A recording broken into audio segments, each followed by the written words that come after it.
manusia Allah yang perkasa.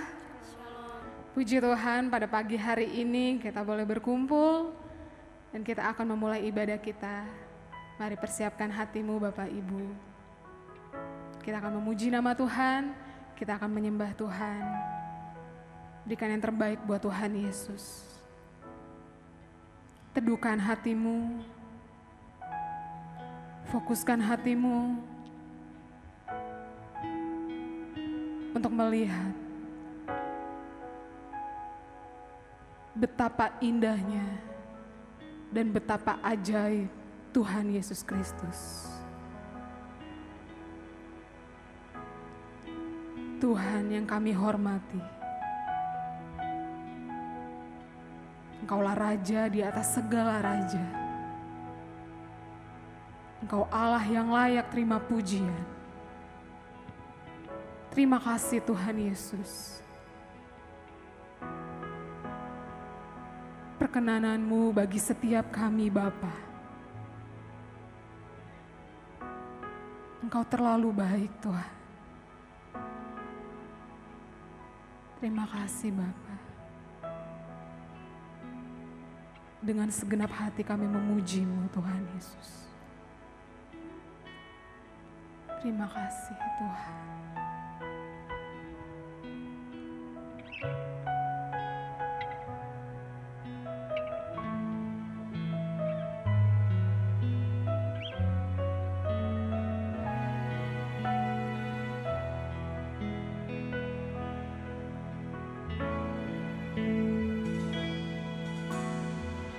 Bapakku yang baik, Kau sangat ku cinta, lebih dari segalanya di dalam hidupku.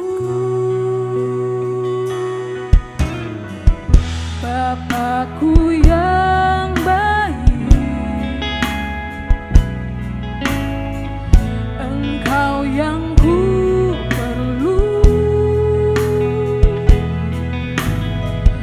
lebih dari segalanya, kasih-Mu bagiku tak pernah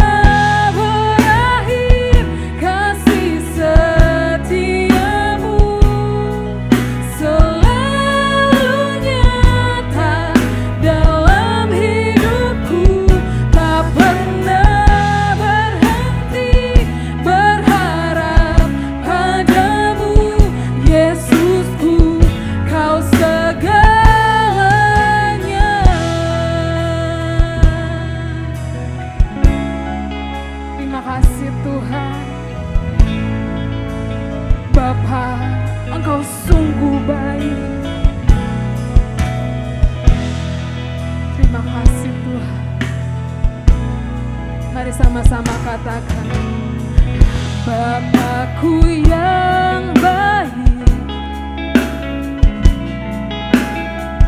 Kau sangat ku cinta, lebih dari segalanya di dalam hidupku. Bapakku yang baik, Engkau yang ku perlu, terima kasih Tuhan, lebih dari segalanya, kasih-Mu bagiku. Katakan dengan segenap hatimu, Tuhan. Bapakku yang baik, ini lahir dari hati kami Tuhan. Kau sangat ku cinta, katakan Engkau lebih dari segalanya Tuhan. Segalanya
Yesusku, Kau segalanya. Mari angkat tangan kita katakan, kasih setiamu Tuhan.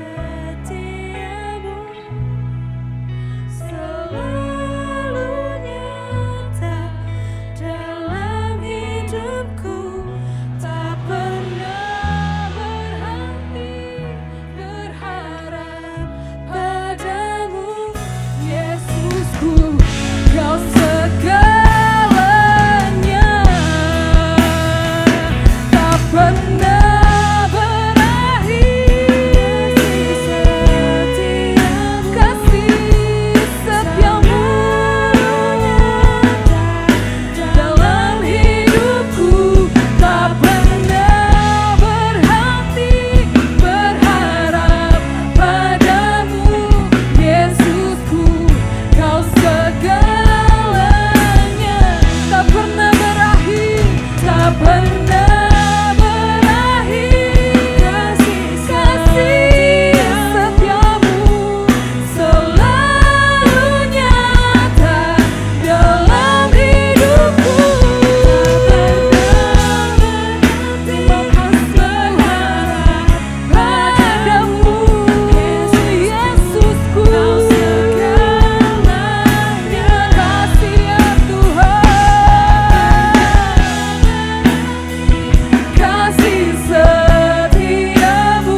bersyukur bagimu. Terima kasih Tuhan. Terima kasih kekudusan-Mu menjadi bagian kami Tuhan. Dari segalanya Yesus, Kaulah pujian bagiku. Segala pujian dan syukur bagimu, Allah yang mulia, kuduslah nama-Mu. Kaulah yang awal, yang akhir dari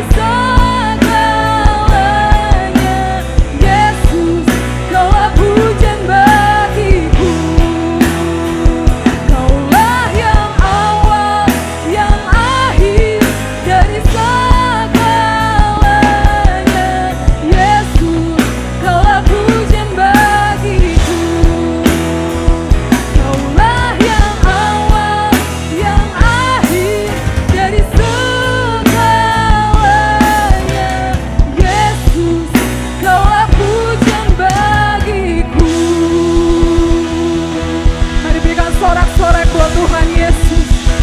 Berikan sorak-sorak buat Tuhan kita. Haleluya. Terima kasih Tuhan. Terima kasih Bapa.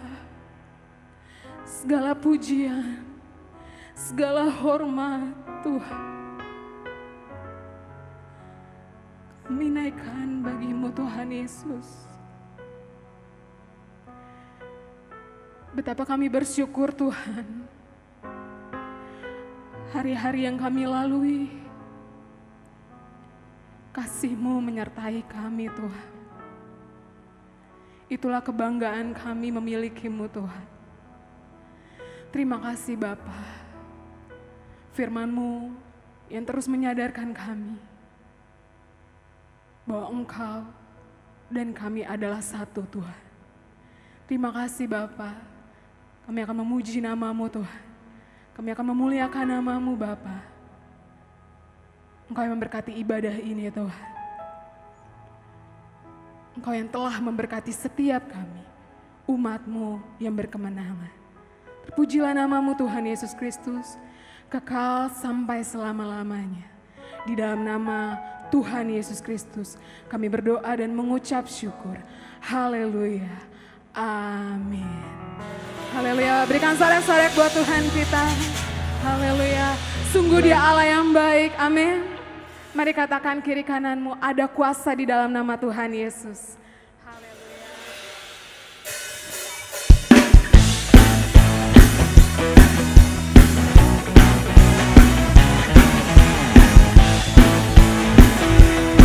Terima kasih Tuhan.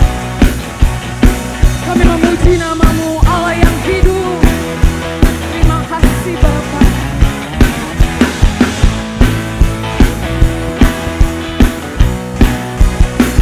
Namanya Tuhan.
kasih Bapa.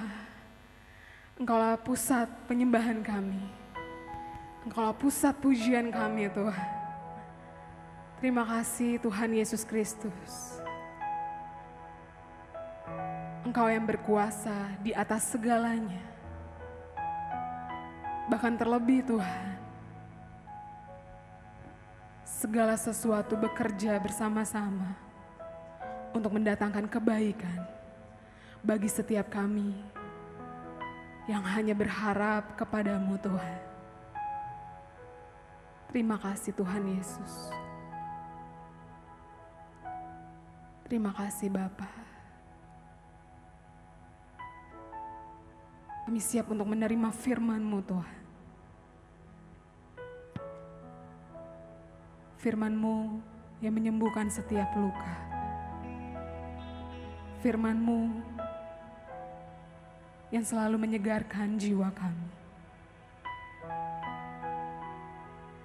Terima kasih Tuhan Yesus Kristus.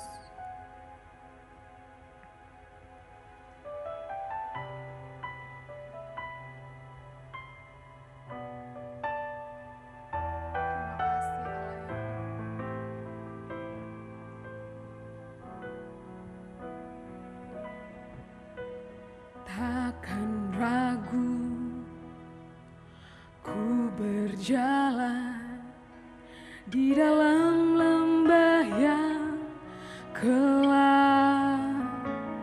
Ku tak takut, amin, sebab Engkau bersertaku.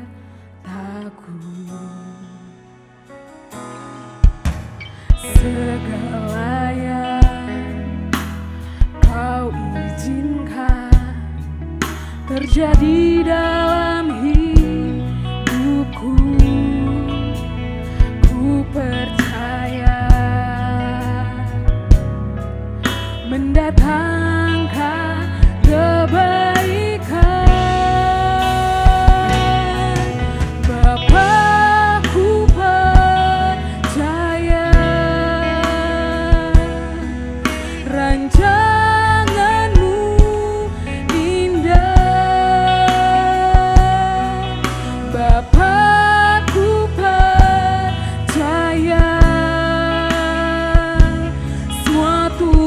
bekerja dalam segala hal, mendatangkan kebaikan bagiku.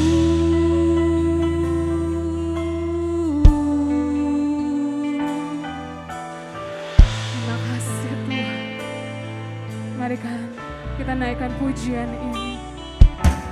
Takkan ragu ku berjalan di dalam lembah yang gelap. Ku tak takut, sebab Engkau bersertaku. Amin. Segala yang Kau izinkan terjadi dalam hidupku, ku percaya mendatangkan kebaikan. Bapa, ku percaya rancangan-Mu indah. Bapa, ku percaya semua turut bekerja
Terima kasih Tuhan.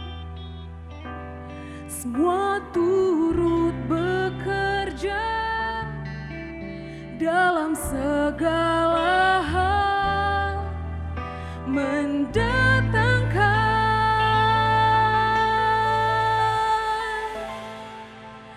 kebaikan bagiku.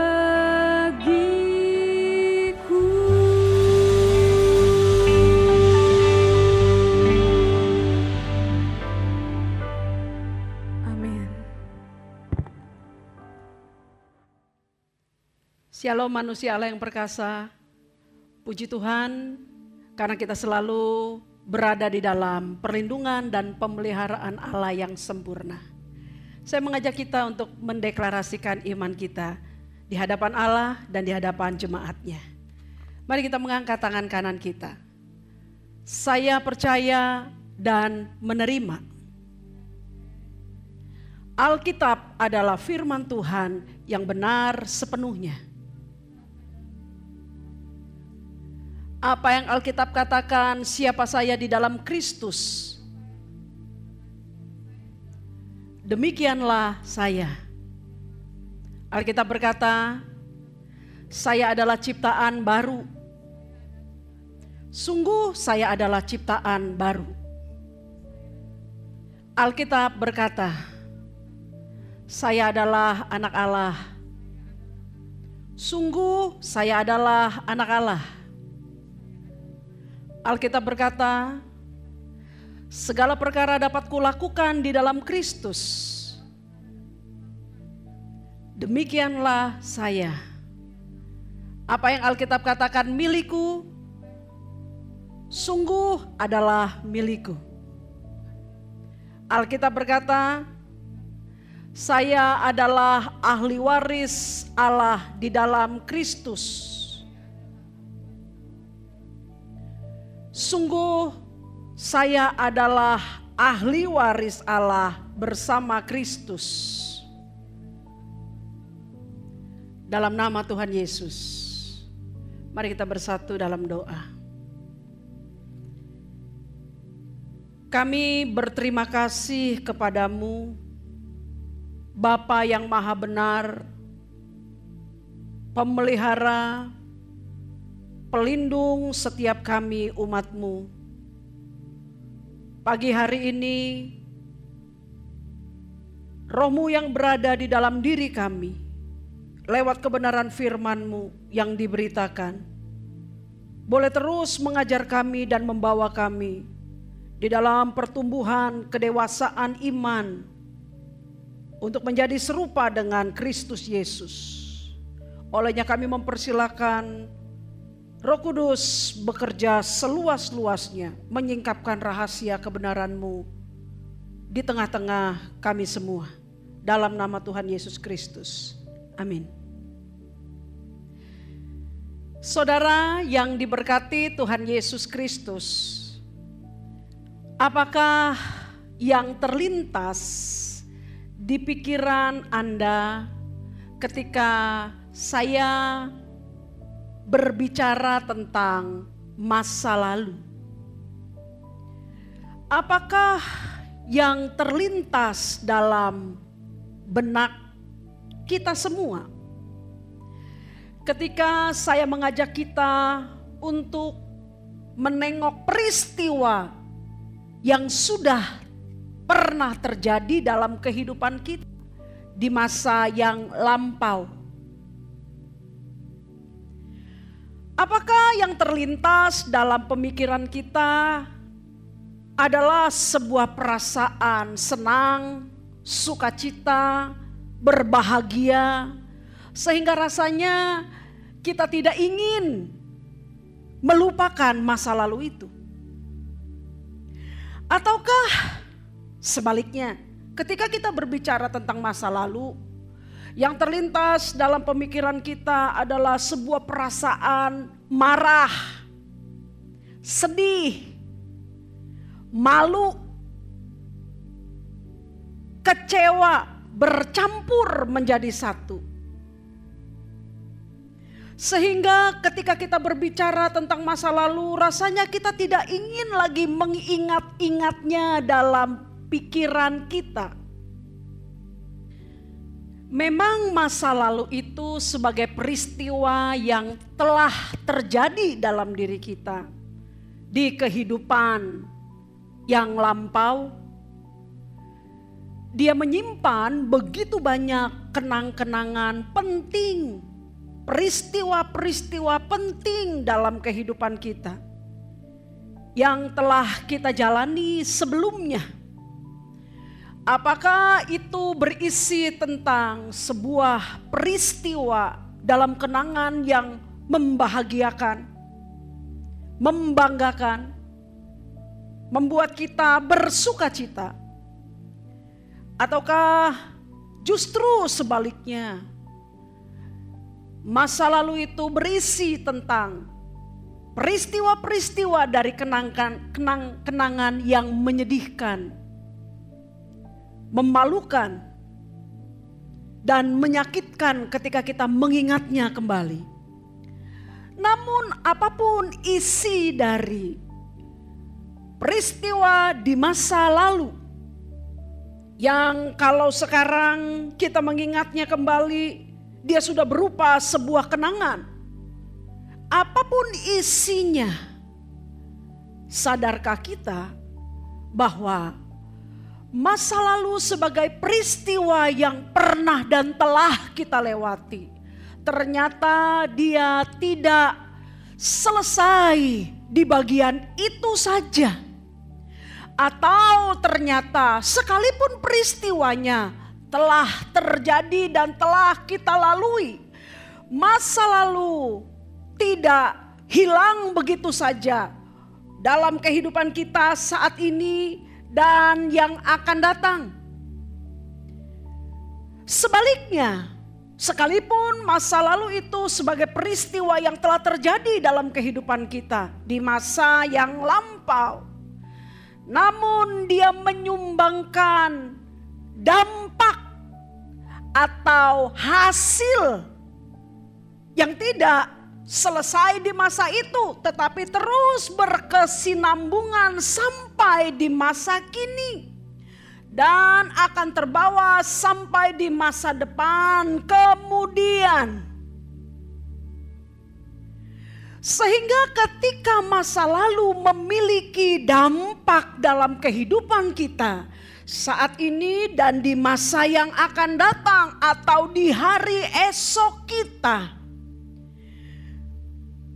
tentu saja kita tidak bisa menganggap masa lalu itu sebagai sesuatu yang bisa diremehkan begitu saja.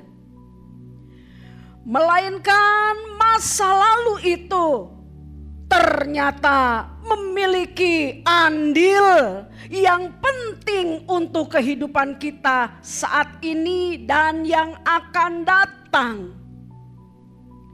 Dengan demikian, bagaimanakah kita bisa menempatkan masa lalu kita itu dengan berbagai macam peristiwa yang terjadi di dalamnya?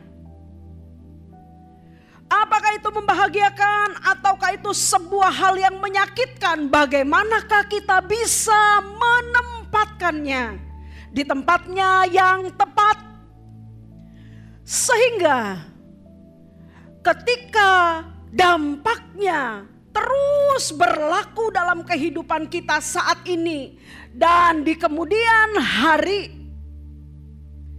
apapun isi masa lalu kita itu bisa memberikan sumbangsi yang memberkati setiap kita sebagai orang-orang yang percaya kepada Allah. Berkaitan dengan hal ini, maka ada beberapa hal yang harus kita pahami, kita mengerti dengan benar, sehingga kita sanggup menempatkan masa lalu kita dengan segala macam isinya itu di tempatnya yang benar dan yang tepat. itu, hal pertama yang perlu kita pahami dengan sangat jelas berkaitan dengan keberadaan masa lalu dalam hidup setiap manusia. Ternyata bahwa masa lalu itu memang telah ditempatkan Tuhan secara langsung dalam hidup kita sebagai bentuk dari tanggung jawab kita terhadap penggunaan kehendak bebas di dalam mengambil keputusan dan pilihan-pilihan hidup yang telah Tuhan percayakan kepada kita semua. Mari kita membuka kebenaran firman Tuhan yang terambil dalam Kejadian pasal 37 ayat 12 sampai dengan 29. Kemudian Kejadian 37 pasal yang sama ayat yang ke-36. Kejadian 37 ayat 12 sampai dengan 29.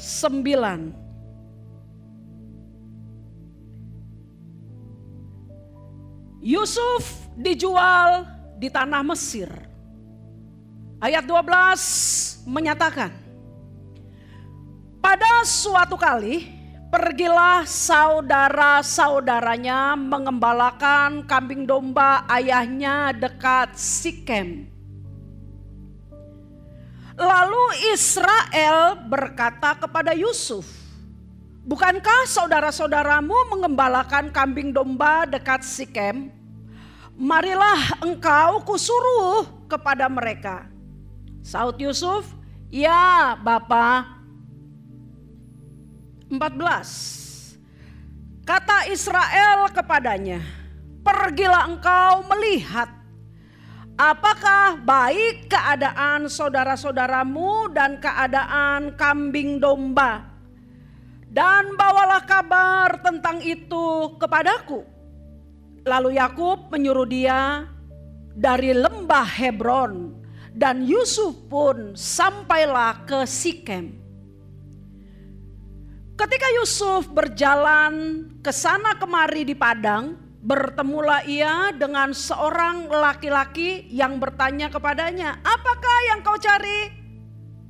Sahutnya, aku mencari saudara-saudaraku, tolonglah katakan kepadaku, di mana mereka menggembalakan kambing domba.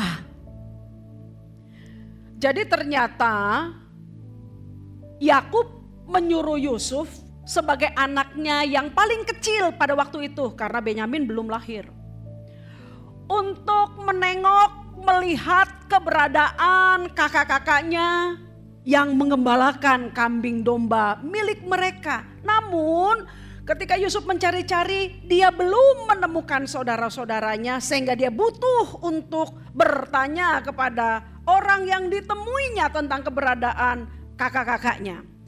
Baik, mari perhatikan ayat 17 selanjutnya. Lalu kata orang itu, mereka telah berangkat dari sini, sebab telah kudengar mereka berkata, marilah kita pergi ke Dotan. Maka Yusuf menyusul saudara-saudaranya itu, dan didapatinya lah mereka di Dotan. Dari jauh ia kelihatan kepada mereka. Jadi kakaknya sudah melihat Yusuf dari jauh. Tetapi sebelum Yusuf dekat kepada mereka, mereka telah bermufakat mencari daya upaya untuk membunuhnya. Perhatikan baik-baik. 19. Kata mereka seorang kepada yang lain, lihat, tukang mimpi itu datang. Sekarang marilah kita bunuh dia, dan kita lemparkan ke dalam salah satu sumur ini. Lalu kita katakan, seekor binatang buas telah menerkamnya, dan kita akan lihat nanti bagaimana jadinya mimpinya itu. Saudara, kalau Anda membaca pasal-pasal sebelumnya, berkaitan dengan kisah Yusuf dan saudara-saudaranya, maka saudara akan menemukan bahwa Yusuf ini telah dikaruniai oleh Tuhan untuk memiliki kesanggupan melihat masa depan lewat mimpinya. Dan dalam mimpinya itu dia telah melihat, telah bermimpi bahwa kelak dia akan menjadi seseorang yang sangat berhasil. Sementara saudara-saudaranya menjadi hamba-hambanya. Berdasarkan mimpi itu saudara-saudaranya menjadi marah. Karena dia anak yang kecil, sementara mereka anak yang besar. Harusnya tidak begitu cerita mimpinya, itu menurut kakak-kakaknya. Dan di dalam Kejadian 37 yang kita baca ini, kemarahan mereka, ketidakterimaan mereka akan mimpi yang didapat oleh Yusuf membuat mereka telah menjadi begitu tidak nyaman dan berniat jahat kepada Yusuf. Kemudian dikatakan di dalam ayat 21. Setelah mereka masing-masing memberikan pendapat dalam mufakat jahat ini. 21. Ketika Ruben mendengar hal ini, ia ingin melepaskan Yusuf dari tangan mereka. Sebab itu katanya, janganlah kita bunuh dia. Ruben berusaha melindungi Yusuf. 22. Lagi kata Ruben kepada mereka, janganlah tumpahkan darah. Lemparkanlah dia ke dalam sumur yang ada di padang gurun ini. Tetapi janganlah apa-apakan dia. Masih ada yang baik juga. Lanjut. Maksudnya hendak melepaskan Yusuf dari tangan mereka dan membawanya kembali kepada ayahnya.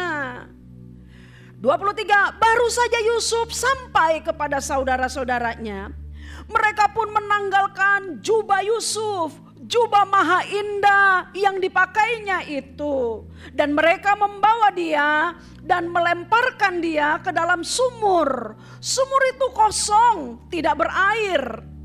Kemudian duduklah mereka untuk makan. Ketika mereka mengangkat muka, kelihatanlah kepada mereka suatu kafilah orang Ismail datang dari Gilead. Dengan untanya yang membawa damar, balsam dan damar ladan. Dalam perjalanannya mengangkut barang-barang itu ke Mesir. 26. Lalu kata Yehuda kepada saudara-saudaranya itu, apakah untungnya kalau kita membunuh adik kita itu dan menyembunyikan darahnya? 27. Marilah kita jual dia kepada orang Ismail ini. Tetapi janganlah kita apa-apakan dia. Karena ia saudara kita, darah daging kita. Dan saudara-saudaranya mendengarkan perkataan itu. Ketika ada saudagar-saudagar Midian lewat, Yusuf diangkat ke atas dari dalam sumur itu, kemudian dijual kepada orang Ismail itu dengan harga 20 sikal perak. Lalu Yusuf dibawa mereka ke Mesir. 29. Ketika Ruben kembali ke sumur itu, ternyata Yusuf tidak ada lagi di dalamnya. Lalu dikoyakannya lah jubahnya.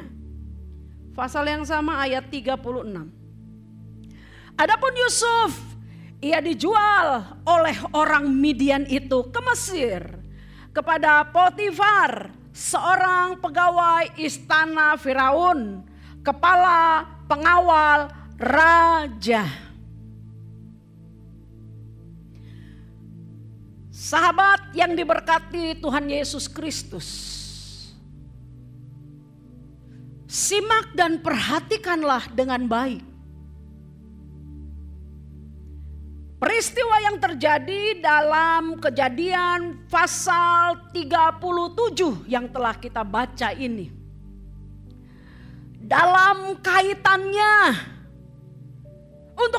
bagaimanakah kita bisa menempatkan masa lalu kita itu di tempatnya secara tepat, sehingga apapun isi dari kenangan itu, dari peristiwa yang telah kita lalui itu, dia memberikan dampak baik dan memberkati kita untuk kehidupan saat ini dan yang akan datang, tentu dalam pimpinan Allah Roh Kudus.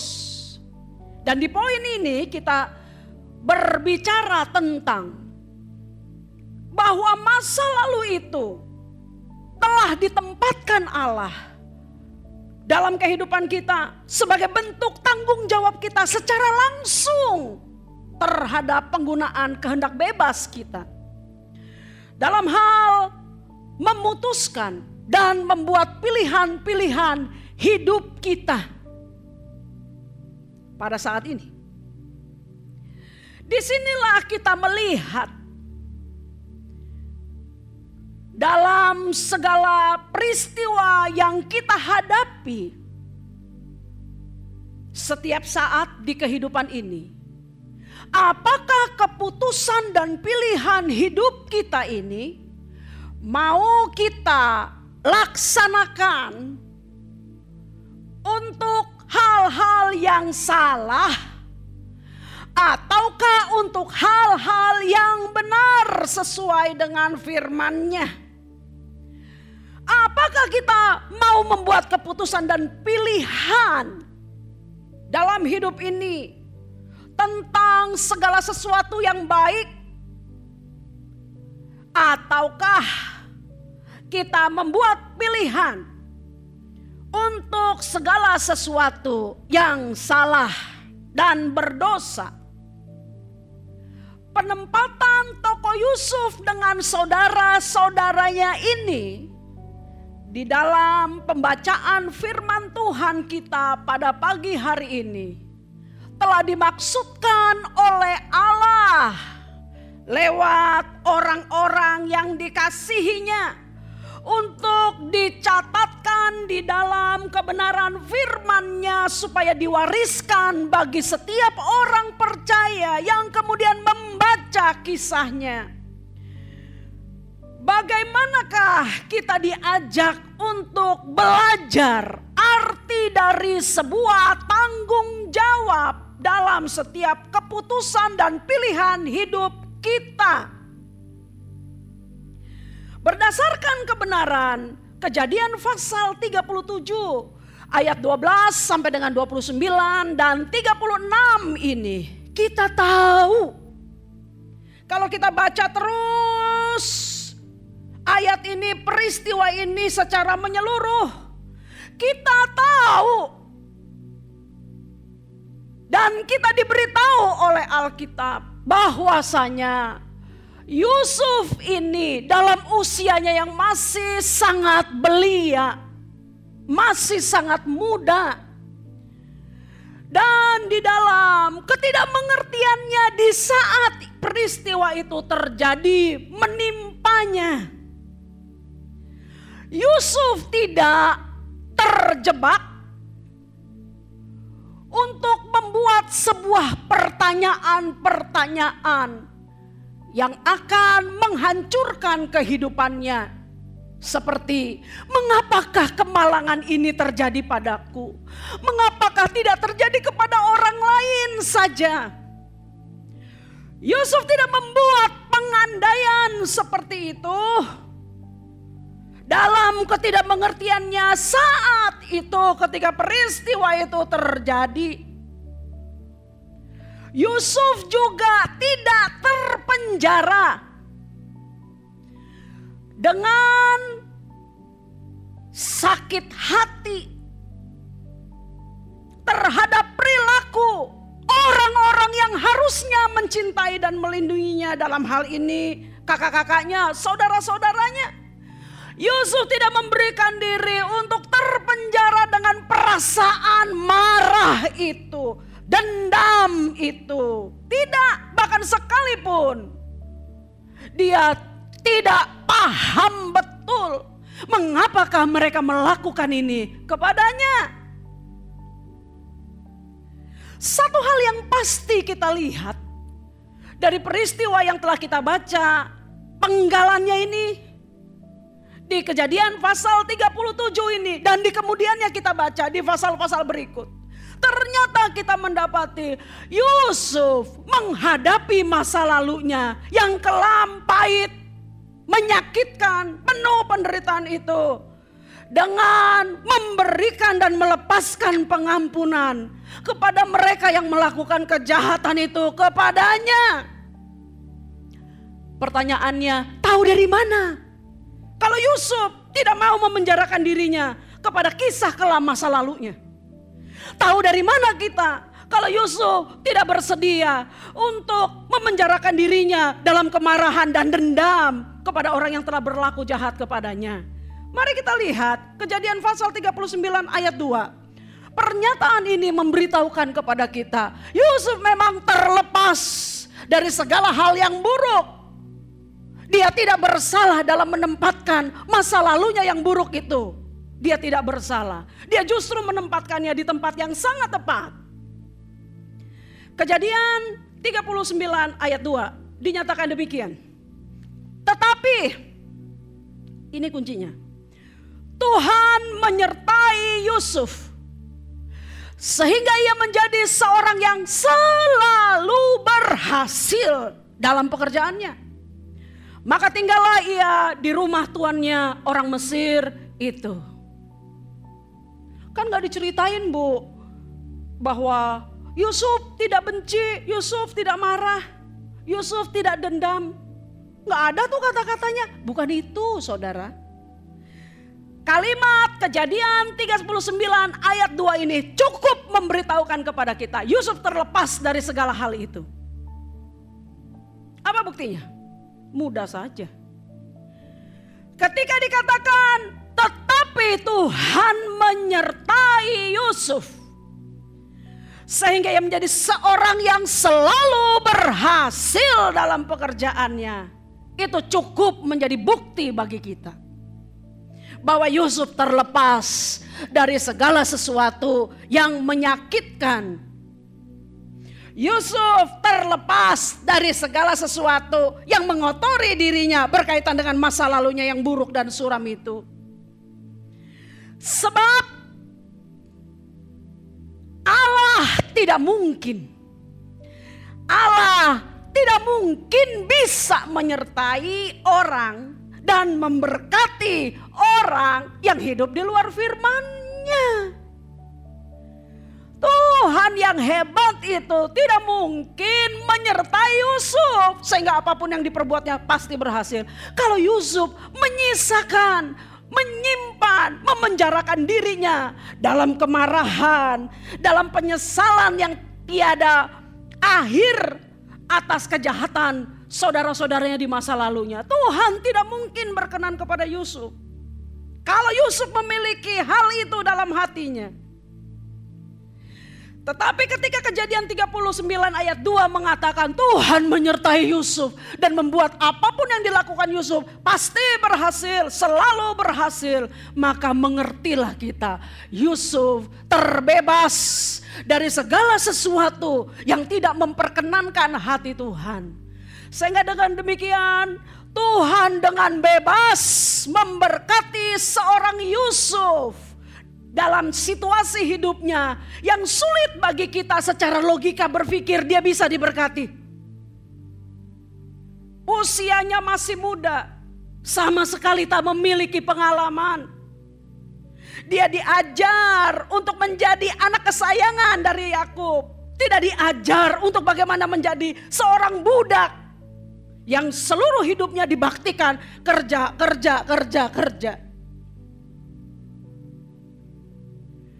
Yusuf tidak pernah belajar bagaimana dia bisa hidup di negeri asing dalam status budak, tidak pernah.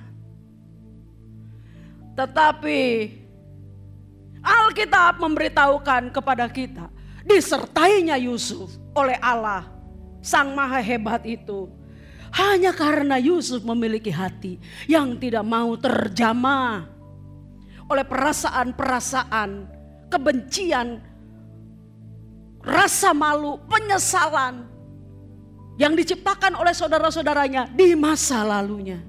Dengan demikian Tuhan menjadi pribadi yang mendampingi dia sekalipun dia berada di tempat-tempat yang sungguh menyedihkan. Berbeda dengan saudara-saudaranya. Ketika Yusuf telah menjadi perdana menteri di Mesir, atas hikmat yang diberikan Allah kepadanya, sehingga dia bisa menjadi orang nomor 2 di seluruh tanah Mesir itu. Dengan memberikan pengertian kepada mimpi Firaun dan memberitahukan jalan keluar bagaimana baiknya, sehingga bahaya kelaparan yang melanda dunia pada waktu itu tidak mampir ke Mesir. Ketika Firaun melihat hikmat yang luar biasa yang dimiliki oleh Yusuf, maka Firaun menempatkan dia menjadi perdana menteri. Ketika terjadi bahaya kelaparan itu, seluruh masyarakat mengalami ketidakbermilikan akan bahan makanan, termasuk Yakub dan anak-anaknya.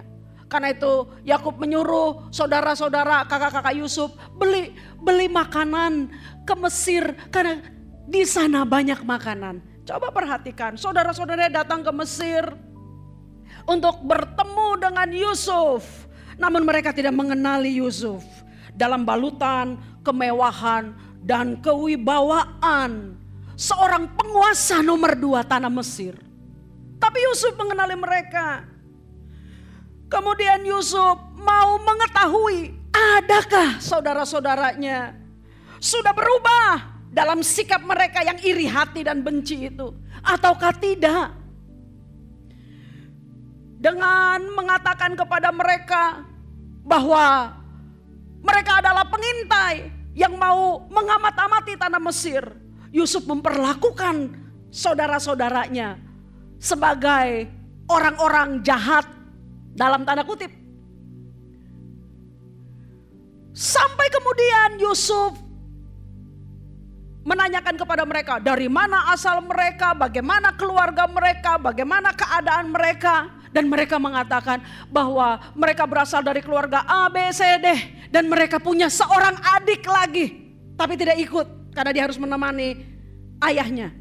Dan Yusuf mengatakan kepada mereka, kalau kamu mau kukatakan benar, kalau kamu adalah orang yang memang bukan penjahat, ambil adikmu, bawa ke sini. Ambil adikmu, bawa ke sini. Ketika mereka mendengarkan itu dalam perasaan yang campur aduk, perasaan yang tidak bisa digambarkan, takut yang jelas. Kejadian 42 ayat 21 dan 22 mengatakan, mereka berkata seorang kepada yang lain, betul-betullah kita menanggung dosa kita terhadap adik kita itu. Bukankah kita melihat bagaimana sesak hatinya ketika ia memohon belas kasihan kepada kita, tetapi kita tidak mendengarkan permohonannya. Itulah sebabnya kesesakan ini menimpa kita. Lalu Ruben menjawab mereka, bukankah dahulu kukatakan kepadamu, janganlah kamu berbuat dosa terhadap anak itu. Tetapi kamu tidak mendengarkan perkataanku. Sekarang darahnya dituntut daripada kita. Ternyata saudara-saudara Yusuf setelah peristiwa yang mereka tutupi bertahun-tahun itu dari siapapun, terutama dari Yakub ayah mereka, ternyata peristiwa itu telah menempatkan mereka, memenjarakan mereka di dalam rasa bersalah dan penyesalan yang tiada akhir. Rasa bersalah dan penyesalan yang tiada berakhir.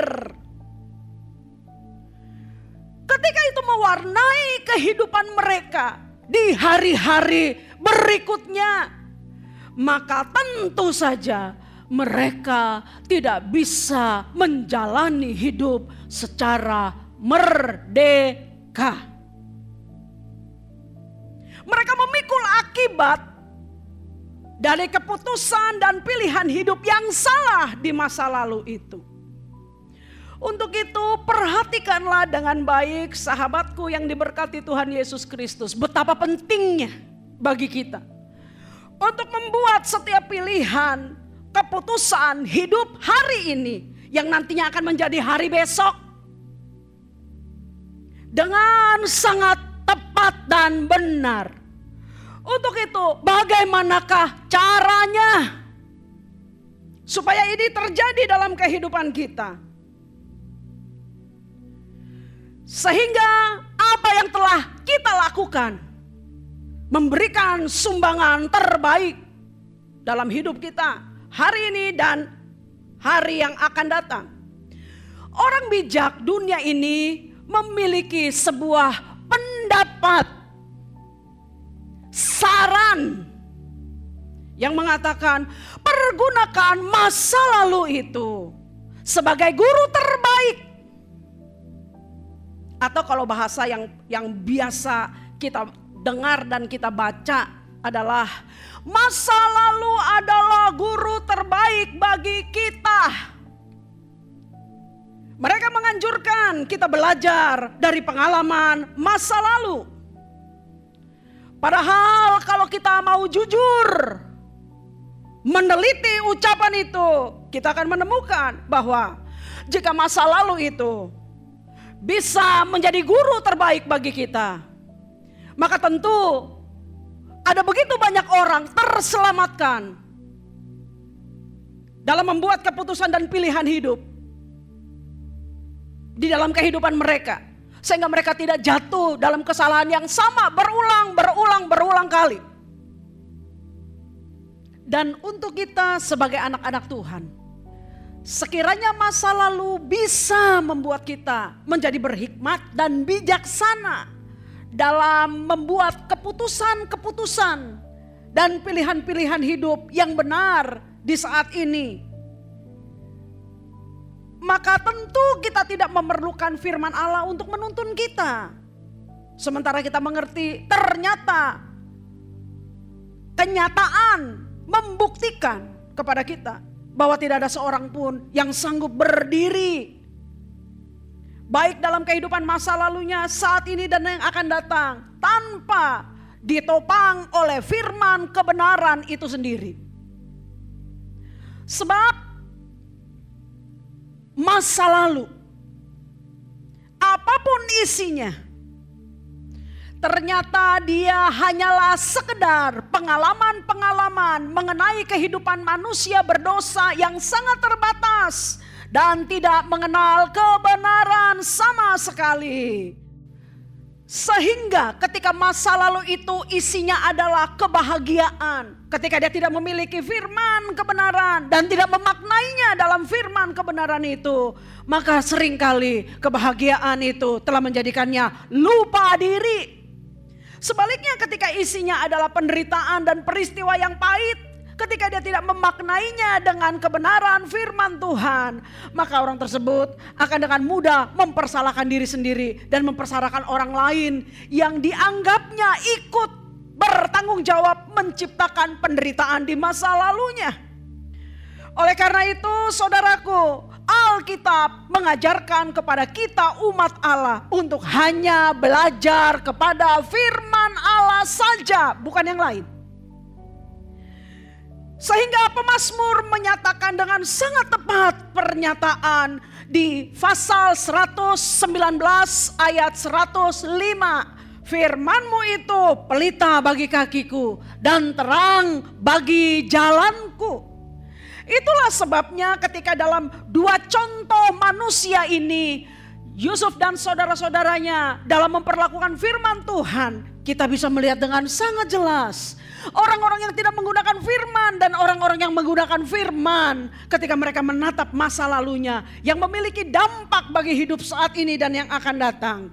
Saudara-saudara Yusuf yang tidak bertumbuh dalam pengenalan dan pengenaan akan firman Tuhan dalam hidup mereka, Tidak mengherankan bagi kita ketika mereka jatuh di dalam dosa dan kesalahan demi kesalahan berulang dalam membuat keputusan dan pilihan-pilihan hidupnya.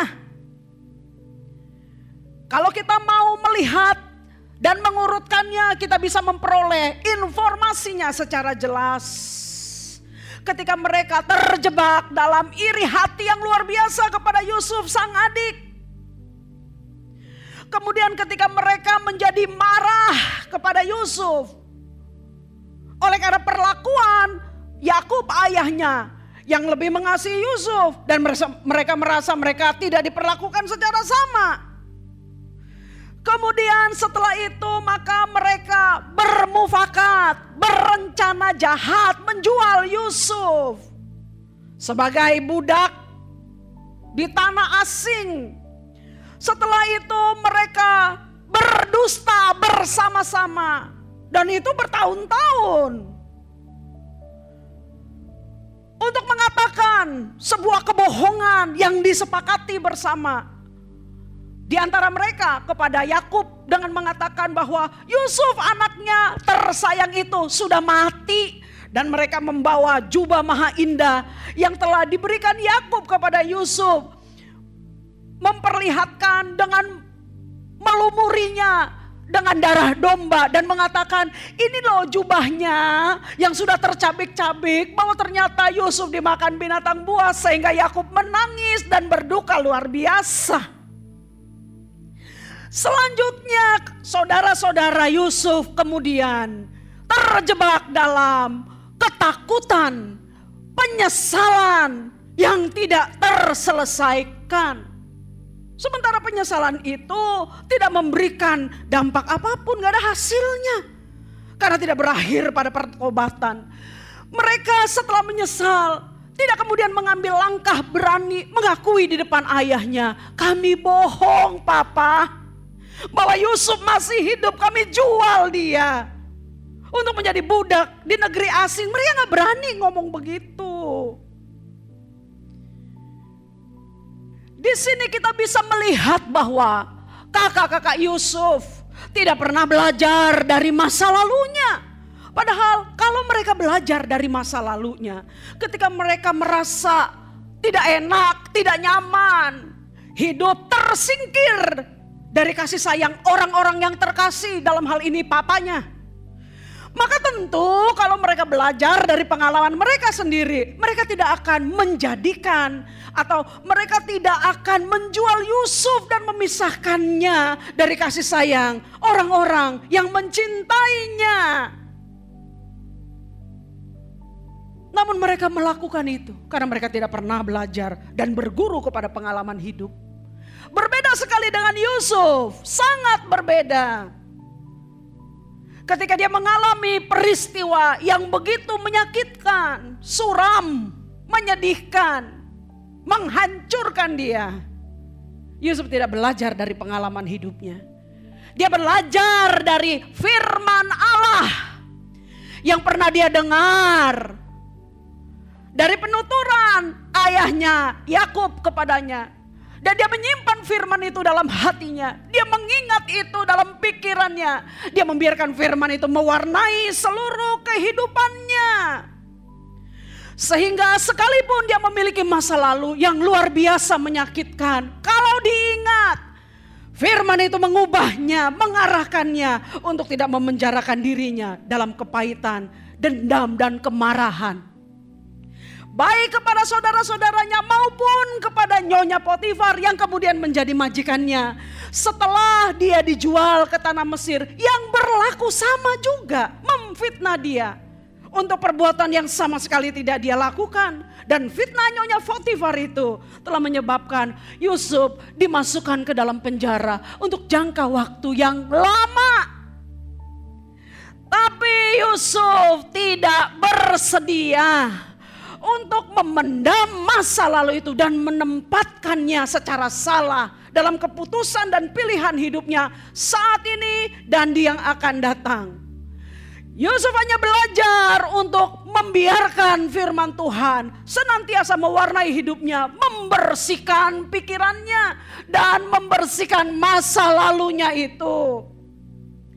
Sehingga dengan demikian saudaraku, Yusuf telah tumbuh menjadi pribadi yang diberkati Tuhan Yesus Kristus. Kejadian 39 ayat 7. Kepada Nyonya Potifar yang telah memfitnahnya, Yusuf menyatakan ini. Selang beberapa waktu istri tuannya memandang Yusuf dengan birahi, lalu katanya, marilah tidur dengan aku. Ayat 8 pasal 39. Tetapi Yusuf menolak dan berkata kepada istri tuannya itu, dengan bantuanku, tuanku itu tidak lagi mengatur apa yang ada di rumah ini. Dan ia telah menyerahkan segala miliknya pada kekuasaanku. Bahkan di rumah ini ia tidak lebih besar kuasanya daripadaku. Dan tiada yang tidak diserahkannya kepadaku selain daripada engkau. Sebab engkau istrinya. Bagaimana mungkin aku melakukan kejahatan yang besar ini dan berbuat dosa terhadap Allah? Lihatlah ketika dia belajar dari firman dan membiarkan firman mewarnai hidupnya. Keputusan dan pilihan hidupnya tidak salah. Dan kepada saudara-saudaranya yang ketakutan ketika Yakub sang ayah mati. Mereka takut nanti Yusuf bisa menghukum mereka oleh karena peristiwa masa lalu itu. Yusuf berkata dalam Kejadian 50 ayat 20. Memang kamu telah mereka-rekakan yang jahat terhadap aku. Tetapi Allah telah mereka-rekakannya untuk kebaikan dengan maksud melakukan seperti yang terjadi sekarang ini. Yakni memelihara hidup suatu bangsa yang besar. 21. Jadi janganlah takut. Aku akan menanggung makanmu dan makan anak-anakmu juga. Demikianlah ia Yusuf menghiburkan mereka dan menenangkan hati mereka dengan perkataannya. Oleh sebab itu saudaraku yang sangat diberkati oleh Tuhan Yesus Kristus, mengertilah kita bahwasanya hanya firman Tuhanlah yang telah kita terima dengan segenap hati. Dan kita izinkan untuk menguasai seluruh kehidupan kita lah yang sanggup menjadikan Anda dan saya untuk bisa menempatkan masa lalu di tempatnya yang sebenarnya. Sehingga dalam kehidupan kita saat ini dan kemudian kita pun terlepas dari apa isi masa lalu kita, kita disanggupkan untuk selalu membuat keputusan dan pilihan-pilihan hidup yang benar. Akhirnya jangan pernah menjadi kecewa dengan masa lalu yang telah kita lewati itu. Apapun isinya, jangan pernah menjadi kecewa. Kalau itu diibaratkan puzzle, dalam keterbatasan kita, kita hanya memiliki kepingan-kepingannya saja. Beberapa keping saja, tak lengkap gambarnya. Sehingga seringkali ketika kita menatap masa lalu itu, yang saya ibaratkan dengan kepingan puzzle yang tak lengkap di tangan kita itu. Ketika kita tidak bisa menghadirkan gambaran lengkapnya untuk sebuah gambar yang bagus dan baik, banyak kita tersandung dan menjadi kecewa serta putus asa. Padahal, tahukah kita dalam kemahatauannya dan maha kasih-Nya kepada setiap kita yang memegang firman-Nya, Allah yang memiliki seluruh gambar utuh dari puzzle itu telah memberkati setiap kita sehingga menjadi gambaran yang sempurna dan terbaik di tangannya. Sebab dalam kasih sayang dan kemahatauannya, Allah menjaga dan memelihara Anda dan saya dari setiap perkara buruk dan kegagalan hidup. Hanya saja persyaratannya tidak boleh kita lupakan, supaya kita tetap tinggal di dalam penguasaan firman-Nya sampai gambar keseluruhan dari puzzle kehidupan itu membentuk gambarnya yang sempurna. Saya teringat satu pujian lama yang saya ajak Anda untuk menyanyikannya sebelum saya mengakhiri kebenaran firman Allah pagi hari ini. Bahwa Tuhan merenda setiap kehidupan kita. Tuhan merenda seluruh kehidupan kita. Mari kita naikkan pujian ini bersama-sama. Terima kasih Tuhan Yesus. Engkau senantiasa bersama-sama dengan kami di sepanjang jalan kami.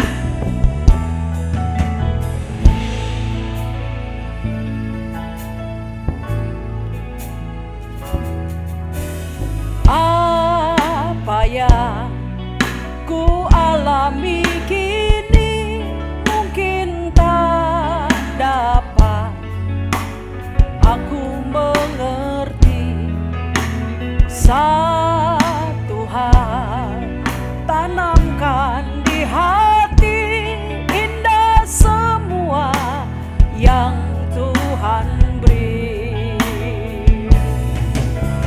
Tangan Tuhan sedang merendah suatu karya yang agung mulia.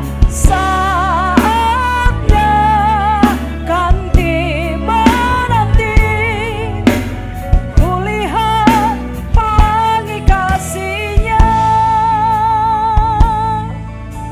Katakan, Tuhanku tak akan memberi. Tuhanku tak akan memberi ular beracun pada yang minta roti. Cobaan yang aku alami tak melebihi kekuatanku. Tangan Tuhan sedang merendah suatu karya yang agung mulia. Saatnya kan tiba nanti, kulihat pelangi kasih-Nya. Saatnya kan tiba nanti, kulihat pelangi kasih-Nya. Saatnya kan tiba nanti, kulihat pelangi kasih-Nya.